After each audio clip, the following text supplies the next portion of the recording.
SPO के घर के बाहर दूसरी घटना में उन्हें गोली मारी गई थी। उपचार के दौरान अब उन्होंने दम तोड़ दिया है। तो ये दो इंसिडेंट जो कश्मीर और जम्मू में हुए हैं, उससे वहां पर माहौल और परिस्थितियां काफी ज्यादा चिंताजनक बनी हुई हैं।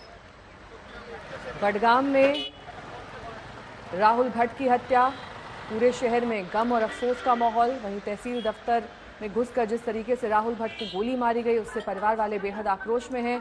सुबह अंतिम यात्रा के दौरान, और ये देखिए बडगाम में किस तरीके से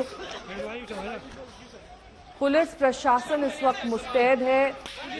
पुलिस बल की तैनाती भी वहां पर बढ़ाई गई है, माहौल को देखते हुए, परिस्थितियों को देखते हुए, जो कि काफी तनावपूर्ण बनी हुई है। कश्मीरी पंडित की वहां पर हत्या, राहुल भट्ट की दफ्तर के अंदर गोली मारकर हत्या कर दी गई। सड़कों पर उतर आए और आज सुनील जी भट्ट हमारे साथ, हमारे सहयोगी इस वक्त जुड़ चुके हैं। सुनील जी भट्ट, हम स्थिति देख रहे हैं क्योंकि बार बार ये भरोसा जताया जा रहा था कि कश्मीरी पंडित यहाँ सुरक्षित है, वो वापस आए, उनका पुनर् यहाँ पे वास का प्रोग्राम रखा जाएगा, लेकिन बावजूद इसकी स्थितियां अनुकूल नहीं दिख रही हैं और अब लोग इसी बात को लेकर विरोध करते हुए सड़कों पर।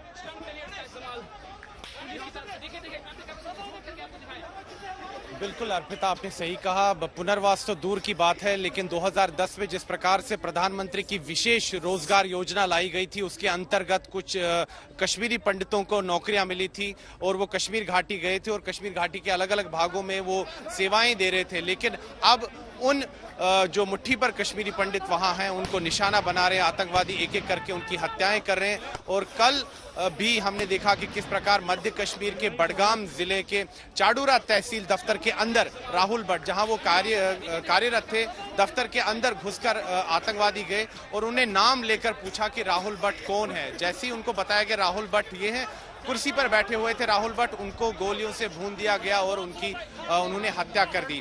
मैंने थोड़ी देर पहले अभी राहुल भट्ट की पत्नी से भी बात की, मीनाक्षी भट्ट से भी बात की और उससे साफ तौर पर कहा कि कई बार राहुल भट्ट ने अपनी असुरक्षा के बारे में स्थानीय प्रशासन को जानकारी दी थी और गुहार लगाई थी कि उनको बडगाम जिला मुख्यालय में ट्रांसफर किया जाए, क्योंकि चाडूरा में पर्याप्त सुरक्षा नहीं थी। लेकिन मीनाक्षी भट्ट, जो कि राहुल भट्ट की पत्नी है, उन्होंने आरोप लगाया है स्थानीय प्रशासन पे कि उनकी अपील पर कोई जो है फैसला नहीं लिया गया और राहुल भट्ट अपने आप को असुरक्षित महसूस कर रहे थे और आतंकवादियों ने आखिरकार उनकी हत्या कर दी।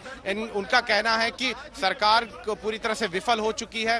मीनाक्षी भट्ट ने सीधा आरोप लगाया है सरकार पर। यहाँ पर आप देख सकते हैं कि उनके जम्मू निवास स्थान पर भी भारी संख्या में लोग आए हैं, जो कश्मीरी पंडित समुदाय के हैं, स्थानीय लोग भी यहाँ पर हैं और परिवार के प्रति वो अपनी संवेदना प्रकट कर रहे हैं। और हम यहाँ पर इन लोगों से बात करते हैं।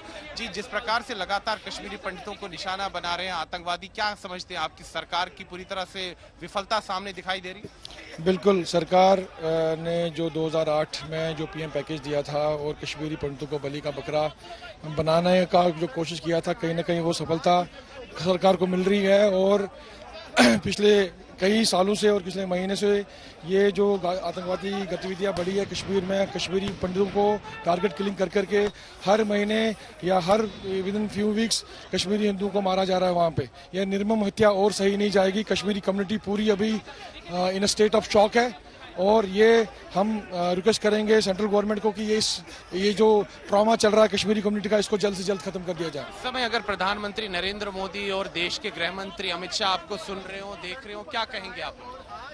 मैं सेंट्रल गवर्नमेंट मोदी जी और अमित शाह जी से यही कहना चाहूँगा कि जो पीएम पैकेज के एम्प्लॉयज़ है, जिनको वहाँ पे पीएम पैकेज के थ्रू वहाँ पे भेजा गया, उनको जल्द से जल्द they should be sent back to Jammu for the safety of their family। And लगता है इस समय माहौल वहाँ पर कश्मीरी पंडित समुदाय के जो है उपस्थिति उनके सर्वाइवल के लिए नहीं, बिल्कुल सर्वाइवल के लिए नहीं है, बिकॉज सिस्टम उनका है, सारा कुछ उनका है। उनके साथ हम वहाँ पे कश्मीर में अभी रह नहीं सकते, बिकॉज जो टेररिज्म है उनके डीएनए में घुसा हुआ है और वहाँ पे कश्मीरी पंडितों की जो हत्याएं पिछले कई डेकेड से चल रही है, वो अभी भी चल रही है।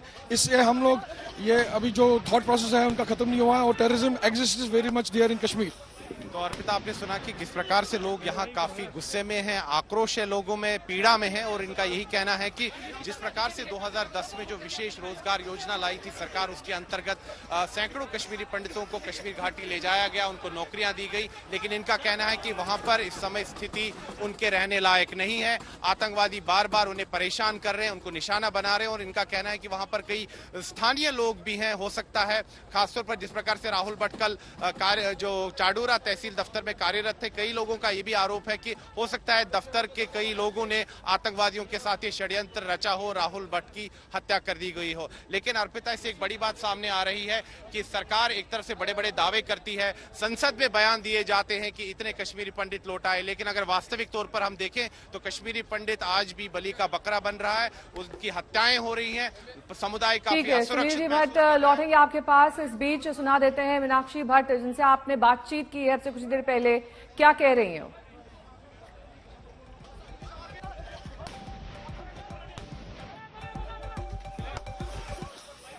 मीनाक्षी जी, हम समझ सकते हैं आपके लिए इस समय दुखों का पहाड़ टूट पड़ा है, हमारी सहानुभूति आपके साथ है, हमारी संवेदनाएं आपके साथ हैं।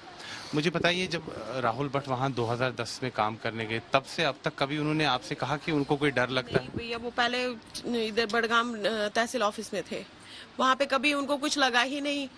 डीसी को इन्होंने बहुत बारी बोला कि मेरे को ट्रांसफर उधर नहीं लेनी, वो दूर है, चाडोरा बहुत दूर है बड़गाम से, हम तो शेखपुरा में रहते हैं, वहाँ से बहुत दूर है।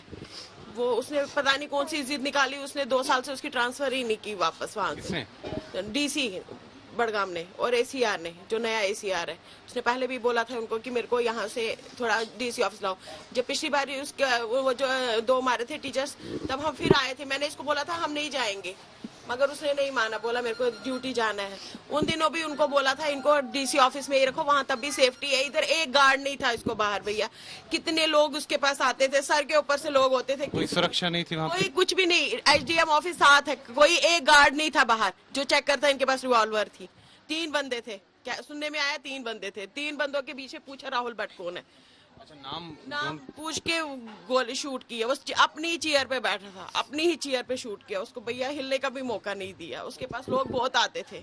मीनाक्षी जी, क्या लगता है आपको कि दफ्तर के अंदर भी कोई ऐसा व्यक्ति हो सकता है जिसने आतंकवादियों के साथ षड्यंत्र रचा? वो जब तक कोई अंदर का नहीं होगा तब तक कैसे पता चलेगा कि कौन किसी ने किया? कम से कम कोई तो उनको अगर एक शूट किया था उसको धक्का तो मार सकते थे कोई। अगर उधर इतने लोग मौजूद थे, 3 कहते, तीनों के बीच में था, कोई धक्का तो मार सकता था, एक शूट आ जाता, तो बाकी 4 तो नहीं आते ना। वो बाकी जो दफ्तर में लोग थे उन्होंने कुछ जो आतंकवादी आए, कोई कश्मीरी भाषा में उनसे नहीं कहा कि अभी आप यहाँ मत कुछ कीजिए, हमारा भाई है? उन्होंने तो उसका मौका ही नहीं दिया, उन्होंने सीधे पूछा राहुल भट्ट कौन है, तो शूट कर दिया। अब एक शूट किया था तो साइड कर देते उसको, उनको पीछे धक्का मार देते।